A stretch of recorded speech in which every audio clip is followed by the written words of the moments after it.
भारत की आज़ादी की लड़ाई में अनगिनत नायकों ने अपना सब कुछ कुर्बान कर दिया, पर कुछ कहानियां ऐसी हैं ना जो इतिहास में एक अमर चिंगारी की तरह हमेशा जलती रहती हैं, खासकर तब जब बलिदान देने वाला कोई बहुत ही नौजवान हो। तो आज हम एक ऐसे ही जांबाज क्रांतिकारी की कहानी को जानेंगे, दिनेश गुप्ता। चलिए जरा वक्त में पीछे चलते हैं। साल था 1930, तारीख 8 दिसंबर और जगह कलकत्ता। ये वो दिन था जब ब्रिटिश साम्राज्य की नींव हिलने वाली थी, एक ऐसे हमले से जिसकी गूंज आने वाले कई सालों तक सुनाई देनी थी। इस दिन 3 दिलेर नौजवान विनय बसु, बादल गुप्ता और दिनेश गुप्ता एक बहुत ही खतरनाक मिशन पर निकले थे। उनका निशाना कौन था? कर्नल NS सिम्पसन, एक ऐसा बेरहम अंग्रेज अफसर जो भारतीय कैदियों पर जुल्म ढाने के लिए कुख्यात था। और हमले की जगह वो थी ब्रिटिश हुकूमत का सबसे बड़ा गढ़, कोलकाता की राइटर्स बिल्डिंग। इसके बाद जो हुआ उसे इतिहास ओलिंदो युद्धों यानी गलियारे की लड़ाई के नाम से जानता है।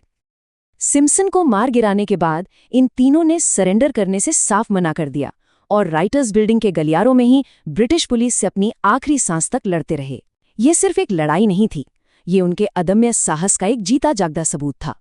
इस लड़ाई के दौरान बादल ने साइनाइड खा लिया और विनय ने खुद को गोली मार ली, लेकिन दिनेश बच गए और उन्हें पकड़ लिया गया।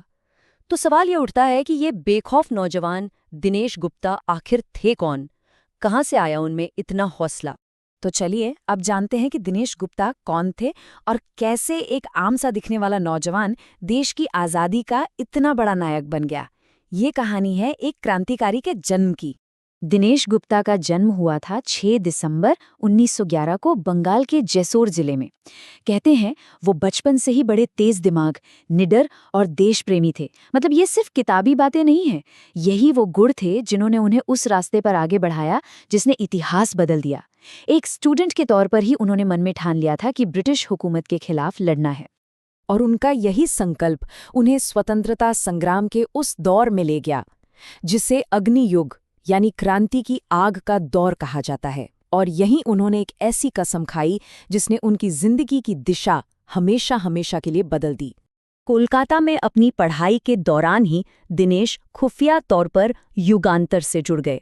अब ये कोई आम पॉलिटिकल पार्टी नहीं थी, ये क्रांतिकारियों का एक ऐसा गुप्त संगठन था जिसका साफ मानना था कि आज़ादी सिर्फ बातों से नहीं मिलेगी, बल्कि इसके लिए सशस्त्र क्रांति करनी होगी।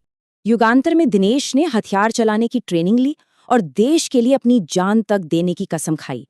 सोचिए, ये कोई मामूली फैसला नहीं था। उन्होंने एक ऐसा रास्ता चुना था जहां से वापसी का कोई सवाल ही नहीं था। तो चलिए अब कहानी में वापस आते हैं राइटर्स बिल्डिंग हमले के बाद के वक्त पर। दिनेश गुप्ता पकड़े जा चुके थे और अब उन्हें ब्रिटिश कानून का सामना करना था, जो असल में महज एक दिखावा था। इसके बाद तो सब कुछ बहुत तेजी से हुआ। दिसंबर 1930 में गिरफ्तारी हुई, फिर एक नाम का मुकदमा चला और सजाए मौत का फरमान सुना दिया गया।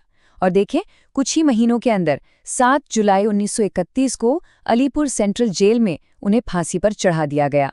दिनेश गुप्ता की जिंदगी भले ही छोटी रही हो, लेकिन उनकी विरासत वो आज भी जिंदा है। उनका बलिदान बेकार नहीं गया और इसका सबसे बड़ा सबूत आज भी हमारे सामने मौजूद है। और ये सबूत है कलकत्ता के दिल में, जिस डलहौजी स्क्वायर में वो राइटर्स बिल्डिंग है। आज़ादी के बाद उसका नाम बदलकर विनय बादल दिनेश के सम्मान में BBD बाग कर दिया गया। ये एक ऐसी श्रद्धांजलि है जो हर रोज़ हमें उनकी वीरता की याद दिलाती है। जब दिनेश गुप्ता ने अपने देश के लिए हंसते हंसते फांसी के फंदे को चूमा, तो जानते हैं उनकी उम्र क्या थी? सिर्फ 19 साल।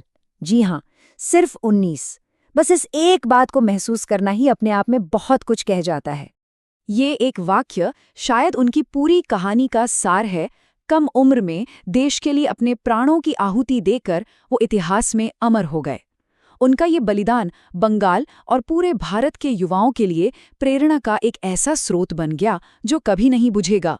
तो दिनेश गुप्ता की ये कहानी हमें एक बहुत ही अहम सवाल के साथ छोड़ जाती है। साहस और देश प्रेम की वो चिंगारी जो उनमें और उनके साथियों में थी, आज के दौर में हमारे लिए क्या मायने रखती है, इस पर सोचना तो बनता है।